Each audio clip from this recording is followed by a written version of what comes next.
All right, so we are going to keep going with the making of a scientist. We're on section 4, lesson 4.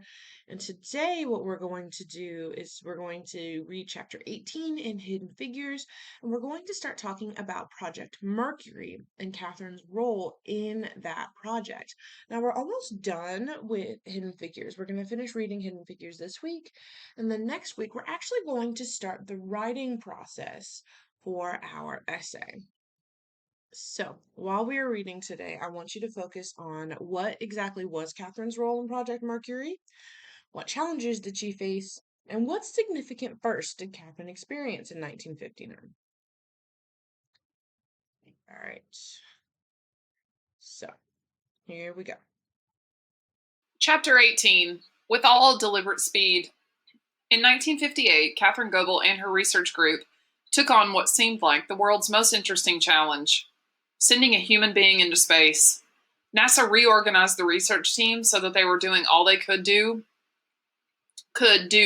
turn spaceflight from a comic book fantasy into a reality.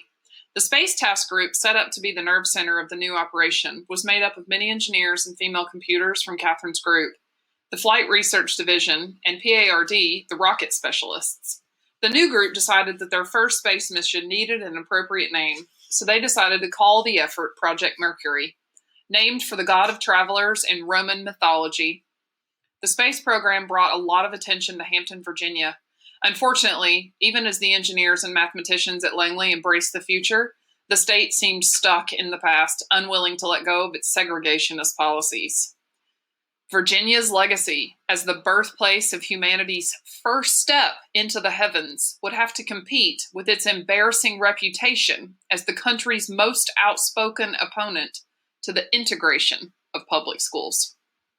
Most boxes can be recycled up to 7 times. It's not a miracle, it's by design. So it starts as a Virginia schools were in chaos. Some schools had tried to comply with the Supreme Court's decision requiring states to integrate their schools with all deliberate speed. The governor refused to allow integration, so he ordered that the doors to those students be chained shut. 13,000 students found themselves sitting at home in the fall of 1958. Black and white families struggled to send their children to private schools or move their school-age children to live with relatives in other areas where they could get an education. In 1959, Virginia's government finally reopened most of the schools in the state, but the administrators in Prince Edward County, which included Farmville and Dorothy Vaughn's former high school, R.R. Moton, chose to defund the school system rather than integrate. They just stopped giving the schools the money they needed to stay open. The Prince Edward schools remained closed from 1959 through 1964. In other parts of the state, including those in the Hampton Roads area, the schools remained open but segregated, despite the Brown v. Board of Education decision making segregation illegal. In the fall of 1958, the children of Langley's black and white employees returned to their separate routines at their separate schools. Catherine Goebel didn't have energy to spend fighting with the local school system. She didn't approve of segregation, but she wanted her children to get a good education. She continued to push her children to excel in their segregated schools. She was still trying to balance the demands of being a single mother and working at a demanding job. She still lived with the grief of having lost her husband years before, but she didn't let that side of her life show in public. Between work life and home life, Catherine regularly attended worship services and sang in the church choir. One evening in 1958, a handsome 33-year-old Army captain named James Johnson came to choir practice at Catherine's church. He had grown up in Hampton and trained in aviation metalsmithing. During World War II, he became an expert in aircraft maintenance and repair. After completing his service, he landed a clerk job at the Commerce Department in Washington, D.C. He also signed up for the U.S. Navy Reserve, repairing planes for test flights. He loved planes just as much as Catherine did. Catherine hadn't intended to fall in love, but she and James, Jim, began dating. Jim's devotion to the military made it easy for him to understand Catherine's commitment to her work at Langley. He was also sensitive to the secretive nature of her work and the long hours it demanded. During this intense period of competition with the Russians, people at Langley often worked until 10 p.m. or later. The Mercury mission. Catherine worked long hours on her new assignment involving Project Mercury. In a less urgent time, the researchers at NASA might have followed a slower and more systematic approach to their work, conducting careful and measured investigations of all possible options in space travel. With the Russians off to what looked like a commanding lead, NASA sought the simplest, fastest, and most reliable way to get into space. The engineers approached Project Mercury by breaking it down into constituent parts. One team looked at the shape of the aircraft, determining that it should be streamlined to minimize aerodynamic drag. Another team of researchers showed that a needle-shaped structure would most efficiently deflect the extreme heat caused when the aircraft zoomed through the atmosphere on re-entry. They recommended a blunt-based body, something shaped like a cork, which would create a shockwave as it came back to Earth, minimizing the extreme heat and keeping the person inside safe. The spacecraft would have to be small, so astronauts could be no taller than 5 feet, 11 inches, and had to weigh less than 180 pounds. Each astronaut candidate was required to be a qualified test pilot younger than 40 years old with at least a bachelor's degree.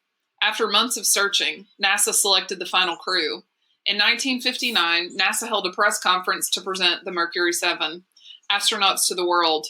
Alan Shepard, Gus Grissom, Gordon Cooper, Wally Schirra, Deke Slayton, John Glenn, and Scott Carpenter. There was a great deal of preparation to be done by everyone, from researcher to astronaut, before takeoff of the spacecraft. NASA assigned the astronauts to an office on the Langley campus next door to the Space Task Group. Langley employees loved catching a glimpse of the astronauts, who had become celebrities walking around the campus. The Mercury 7 trained hard, both physically and in the classroom, preparing their bodies and minds for the unprecedented journey ahead of them.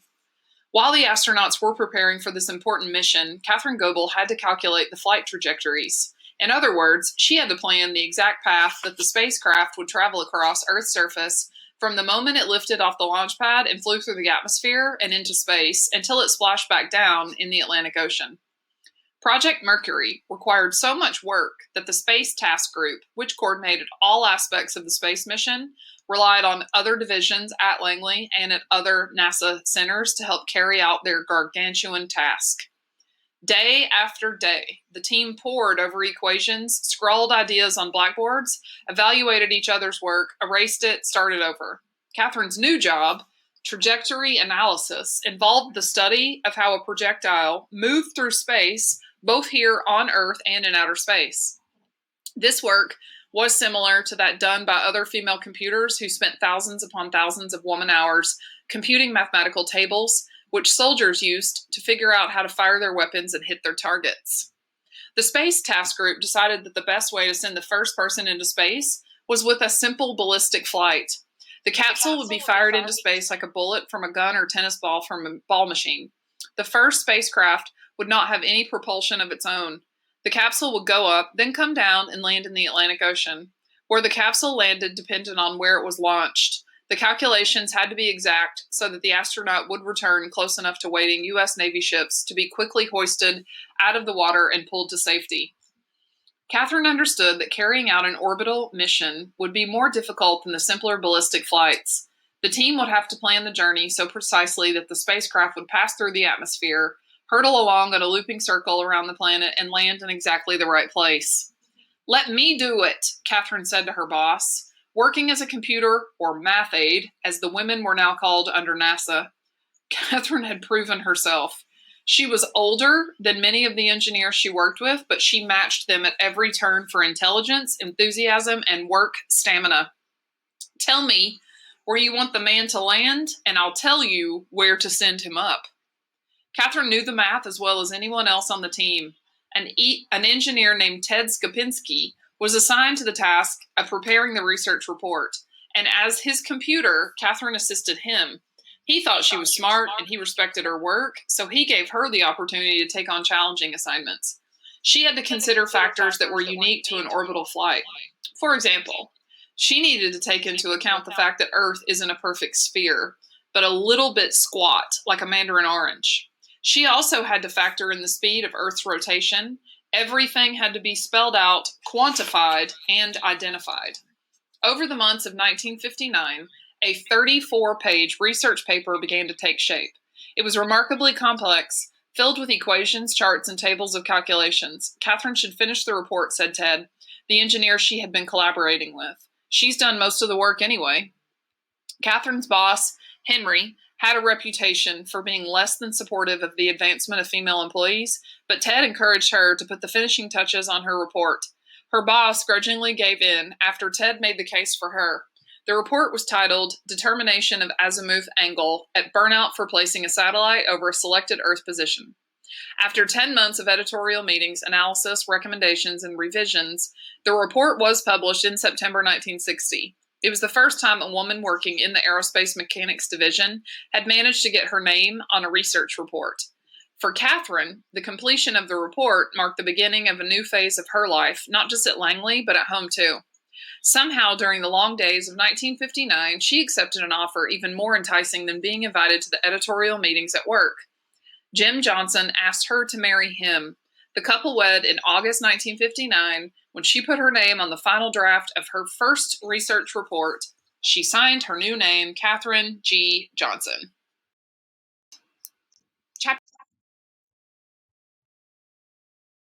Oh, this YouTube plays me. Okay. Very clearly hit that pause button. Anyway. Okay, so let's react to what we just read. So first of all, what was Catherine's role in Project Mercury and what challenges did she face? Well, her role was she needed to do the calculations to figure out where they needed to send the rocket up in order to get it to land in the correct spot. Now, what challenge did she face? Well, first of all, that math was really hard. But also, the Earth is not a perfect sphere. It's kind of flat on either side, kind of like an orange is almost. So there were really complicated calculations she had to do in order to get the rocket to land where they wanted to. So why was Catherine's name on the research report significant? Well, during this time, Virginia was going through the civil rights movement. They were trying to desegregate, but the governor was really pushing for the schools to stay integrated, or to stay segregated, not integrated, to stay segregated. And the fact that Catherine, an African American woman, was able to get her name on the research report was huge. Not only was she the first woman, but she was the first African American to get her name on one of these reports. And why did it represent a new phase in her life? Well, she got married. She was no longer Catherine Johnson, she was Catherine Goebel. And so she was able to sign her new name, Catherine Goebel. All right, and then this is the question you are going to be answering on Google Classroom. It says, what important event happened to Catherine in today's reading, and why was it so important? So I want to see 2 sentences because there are 2 questions there. All right, you get to work, and I will see you soon. Miss you, buddy.